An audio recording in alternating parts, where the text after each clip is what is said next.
Ayan, ito yung dulo ng Timberland. Good morning. Welcome to another video mga pre. Mga master pala.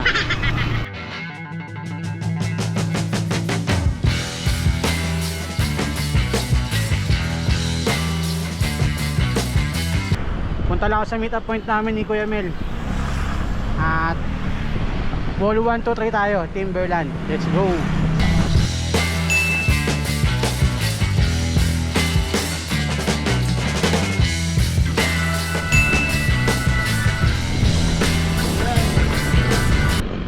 Inaabot na naman ang ulan.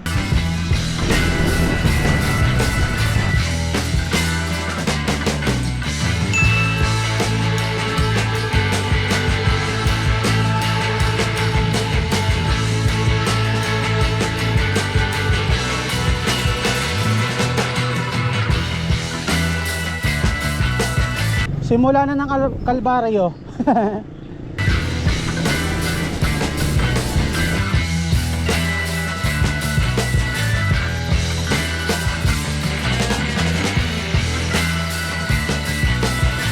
Touchdown Timberland. Grabe yan eh. Paahan ng Timberland nga daw.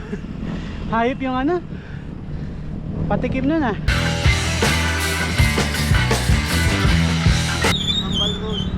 Kambal Road ba tawag dito?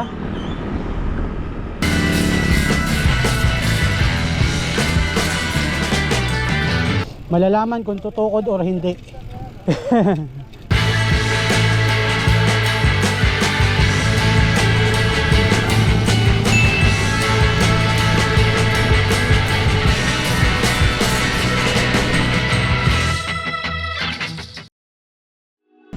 Game Timberland.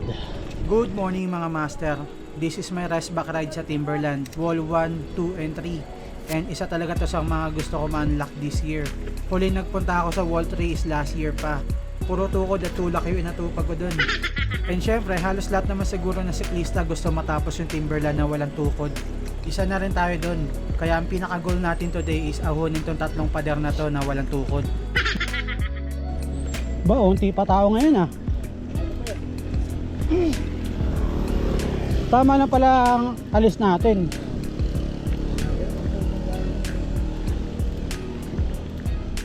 Baka mga alas 8 pa yun sila Kuya Ed. Tamang kwentuhan lang kami ni Kuya Mel. Pero simula na talaga ng mga ahon yan. Unang siko nasa 10% gradient. Kaya pacing lang din ako. Mekos lang ika nga nila.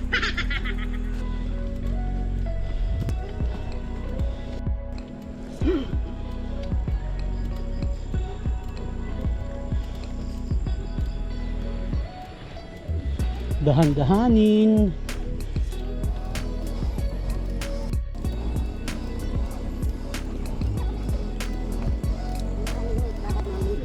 Oo nga, nakita ko nga sa video ni ano.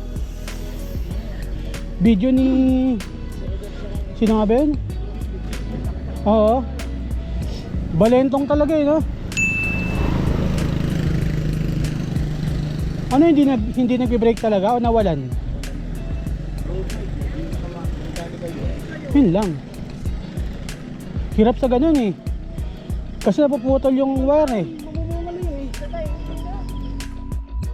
Ito yung part ng Timberland na banayad lang, kaya tamang kwentuhan pa kami.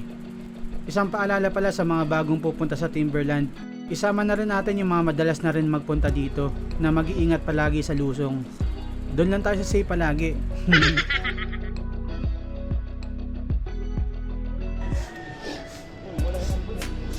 Buti nga eh, nawala eh.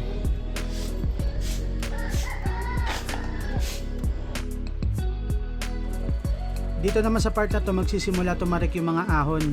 Mga 10% gradient pataas.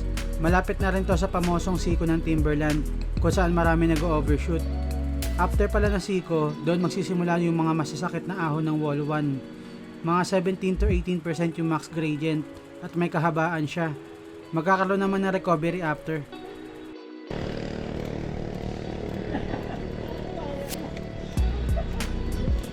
12%.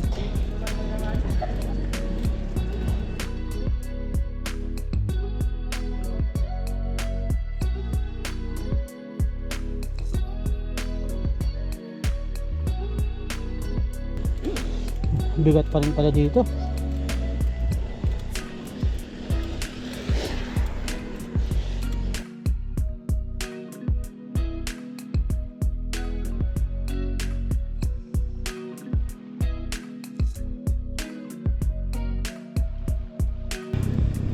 Ay, may isa pa pala ako.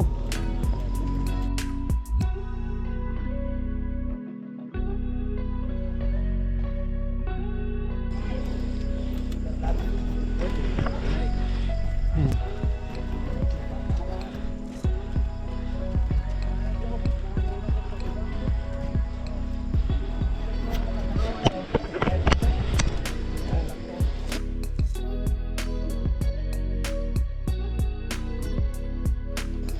Dito yun, oh. Sa may goma.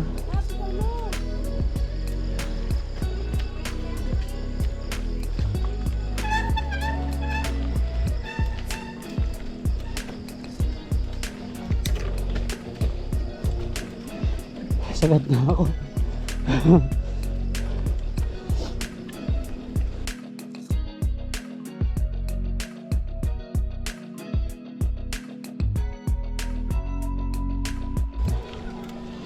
Dain pa musiko. Ay, meron pa pala akong sasagad, oh.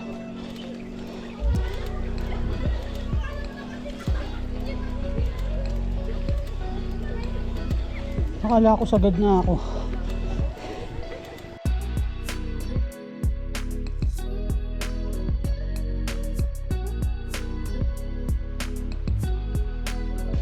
%. Sorry. 14. Ito 15 na.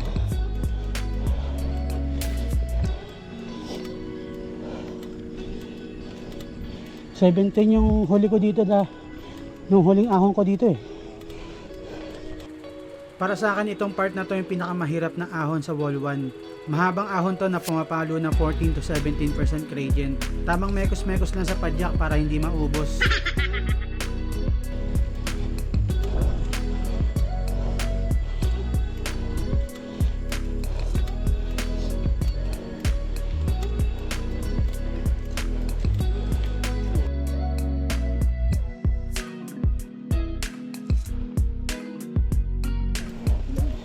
Tuwan-to lang. Tiyagain.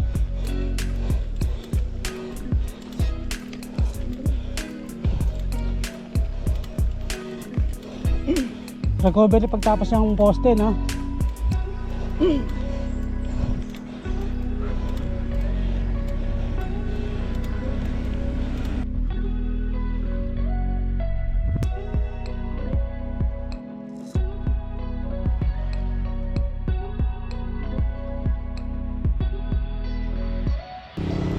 Pagdating nyo dito sa part na to, huwag nyo kakalimutan mag-smile at mag-pose. Dito kasi madalas nakatambay yung mga namimitik, lalo na sila Sir Hyzen ng SGP Newsweek at Fat Biker Shots. Meron din namimitik doon kanina sa pamosong siko ng Timberland. Madalas nakatambay doon sila BB Shots at AK Shots. Mamaya tuturo ko kung saan nakatambay yung ibang mga namimitik para mapaghandaan nyo kung saan kayo magpo-pose. Walang namimitik ngayon kasi maulan, umaambon-ambon pa nga no, umaahon kami.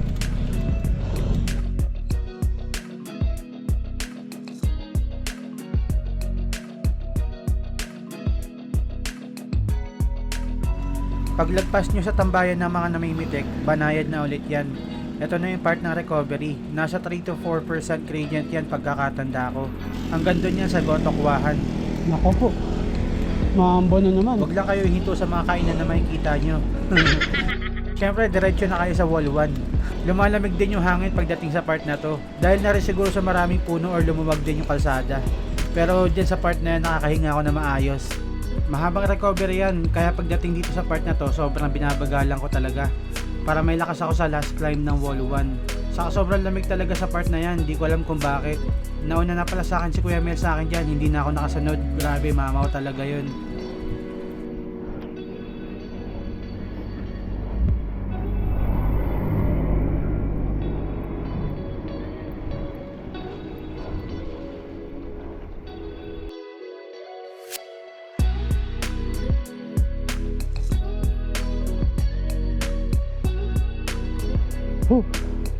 Hingal.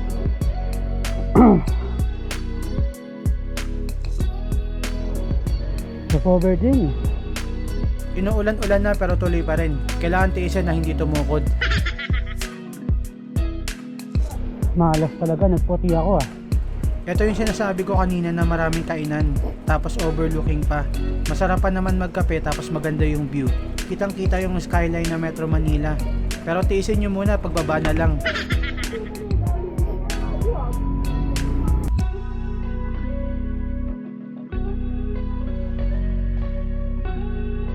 Late upload pala tong ride na to. Kaya kung hindi nyo pa nababalitaan, wala na yung Gotok 1 sa Timberland. Na landslide sila nung bagyong Corina. Nakakalungkot, hindi ko pa nasusubukan kumain doon. Sana makarecover sila.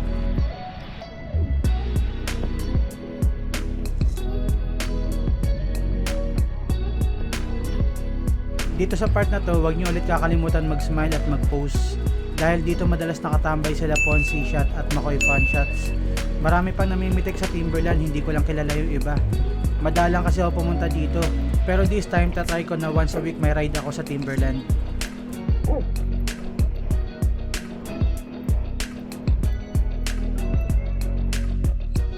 Paglagpas dito sa Amiya Raya, dyan na magsisimula yung last climb ng Wall 1. Nasa 10% gradient din yan, napa-curve. Kaya onting tiis na lang at makakamit na rin yung walang tukod sa Wall 1.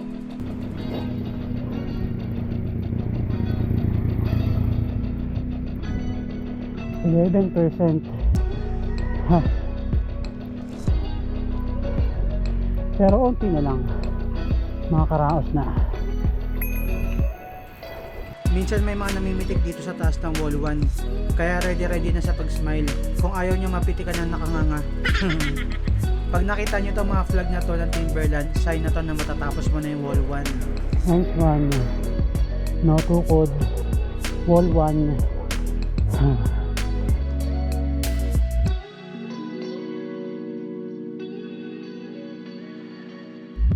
Sarap talaga sa feeling kapag may na-unlock ka sa bucket list mo ng mga ahon.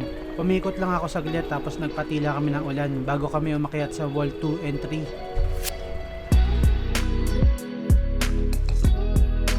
Ikot lang ako dito, Carmen.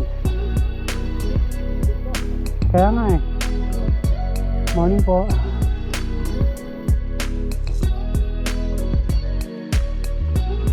Timberland Heights. Bago makapasok sa Wall 2 and 3, kailangan nyo mag-register sa guard. Paalala, bawal nakasandals kung ayaw nyo hindi papasukin.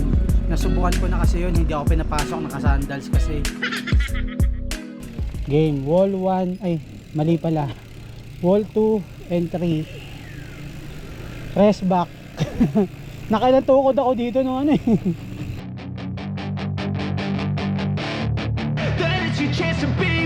Hey kid, don't ever let them get inside your head. They'll tell you what to do in life instead of everything you know that you could get. Don't let them guide your life towards regret. I'll fight for what I love with every breath. My past is filled with things I won't forget. I use them all to push me to my best. So treat the worst of times just like a test. If only I could go back in time, I'd tell myself that everything will end up alright. Just push yourself, test yourself, figure out what you like, and find your limits, don't be rigid, always work toward. Ito na, simula. Ilang gradient kaya to? To prime, surround yourself with open minds. People can change your life. A few friends with intent can help you feel alive. Find a passion, take some action, and with a little time, just be patient, make a statement, try to enjoy your life. They'll try to kick you while you're down. Ayan, naalala ko dito palang tukod na ako nun eh.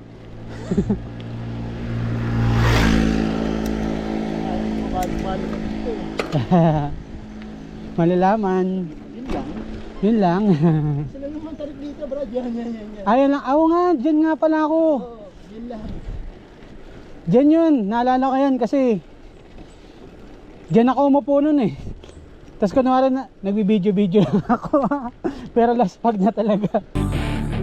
They wanna rise up while you drown. They wanna fill your head with doubt. They're silently scared that you'll figure it out. Siko ng Wall 2. I'll make it look like I'm losing. Won't bother hiding my bruises.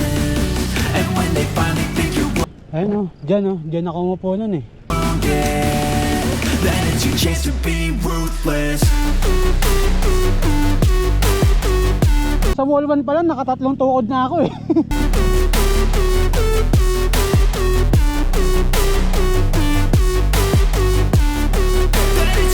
Nga no? Your chance to be ruthless.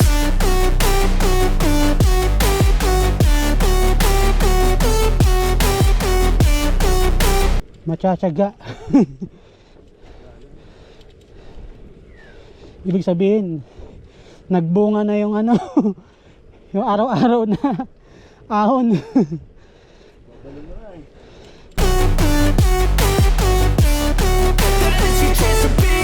They don't wanna see me make it, they don't wanna see me care. Anytime I make some progress, I can see that they compare. I think everyone's against me, maybe something in the air. Am I paranoid? I swear a void is forming and they're scared. I walk a straight path, not many can say that. I like to play fast, cross me and there's payback. You better pray that I don't see your face at any place that I go. I know you hate that. I've been doing fine, I'm not wasting any more time.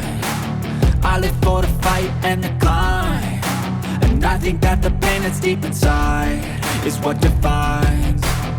So I won't give up, I'm gonna make it to the top. I don't care what's in my way, I swear I'm never gonna stop. I could fall flat on my face and I swear I will get back up. Cause I don't deserve a thing and the road ahead is tough. Yan mga magtatrail.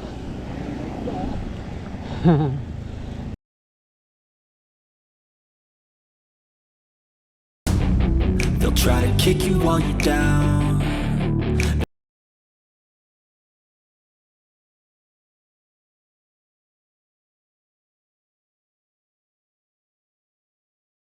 They wanna rise up while you drown. They wanna fill your head with doubt. They're silently scared that you'll figure it out.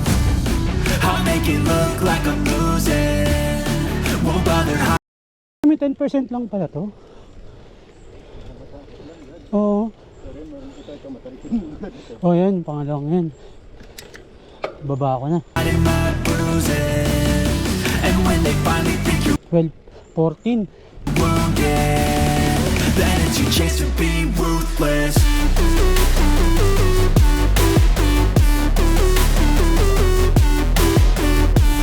Oo nga. Wala. Sa picture lang pala yon.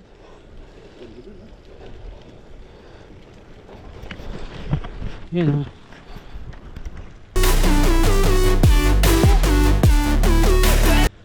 Shoutout Lester. Shoutout Lester. Quit bike na. Walang quit bike, quit bike. Gas lang bike, quit bike. It's your chance to be ruthless.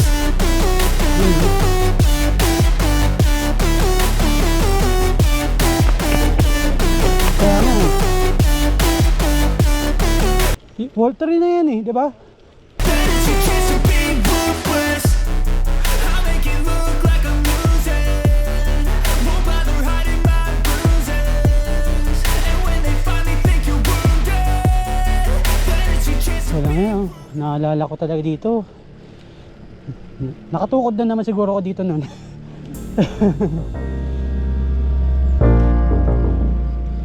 Iba talaga yung ano?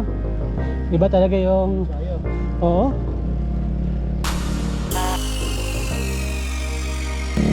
Halos ganito yung ano. Halos puro ganito lang din. Yung sa Aguinaldo bukas. Kaso traffic tayo nun sa Las Piñas malamang. Umaga naman tayo. May palengke dun ano. Kahit madaling araw ka umalis nun. Traffic pa rin. Oo.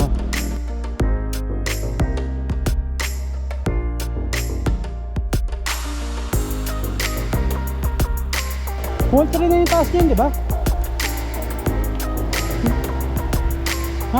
Nakakatuwa.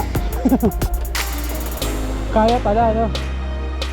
Dito mga master, sobrang natutuwa na ako dahil malapit ko na ma-unlock tong Timberland Wall 1 to 3. And hindi ko akalain kakayanin ko na walang tukod. Nadaan lang sa matinding pagtsatsaga sa pa 1212 and syempre tamang kwentuhan lang kami para hindi ramdam yung ahon. Sobrang nag-pay off yung mga training ko sa Acacia dun sa may Mount Parawagan. Halos inaraw-araw ko rin kasi yun eh.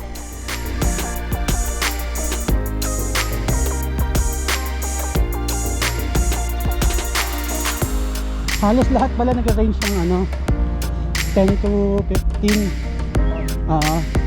Dito, ilan? 13. Oo. Basic. Napaghandaan.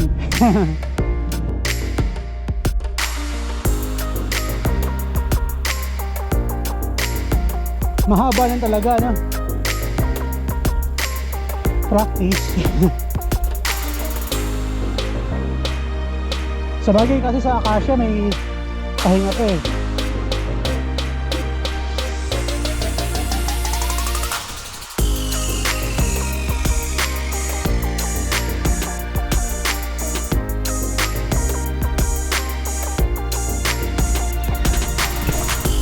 Last line.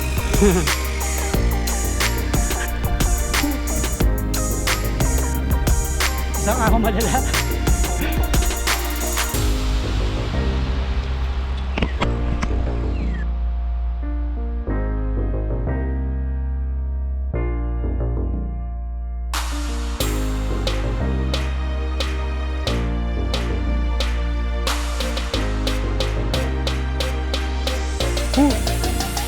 After 1 year, nakabalik din dito. Ayun, sa wakas mga master, narasbakan din tong Timberland. Patience is a virtue lang talaga. Tamang tambay na kami ni Kuya Mel, tapos picture. And syempre, enjoy natin sa lusong yung mga pinaghirapan natin sa ahon. Let's go!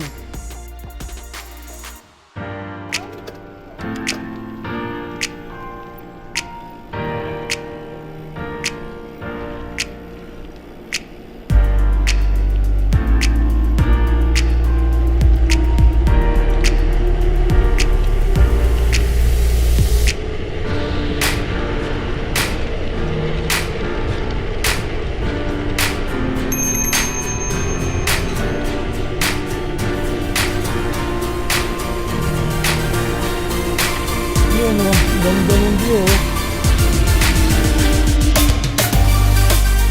Dito na. Kuha.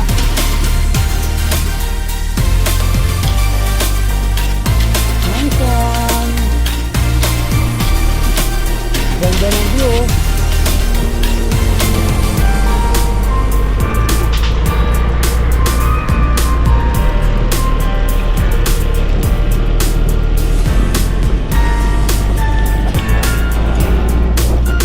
Picture tayo kaya. Yeah, picture tayo dito.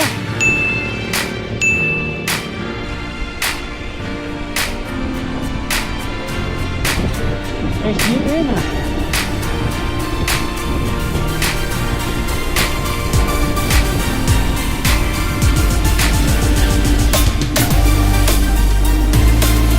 Dami na ako, no?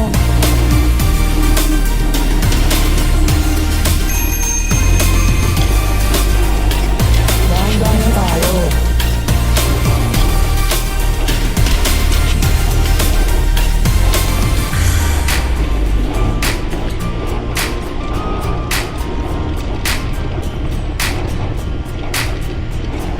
Ganda. Sarap talaga umahon dito. Tapos ito yung view.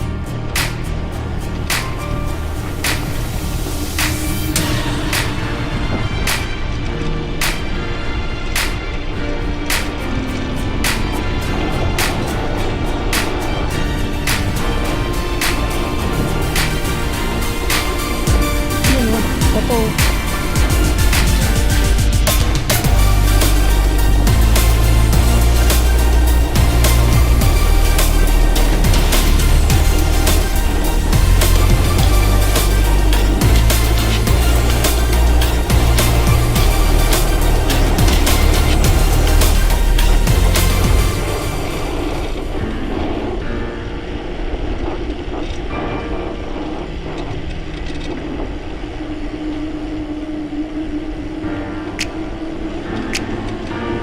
Timberland talaga every weekend.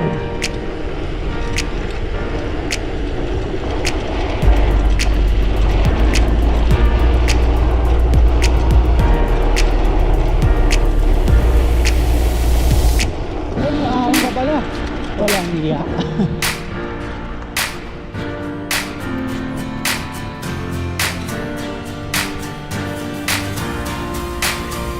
Sarap. Ang sarap.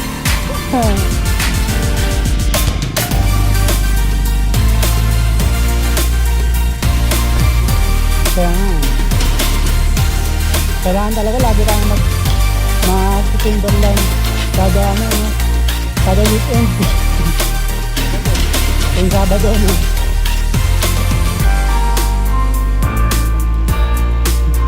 Naumay na sa balong.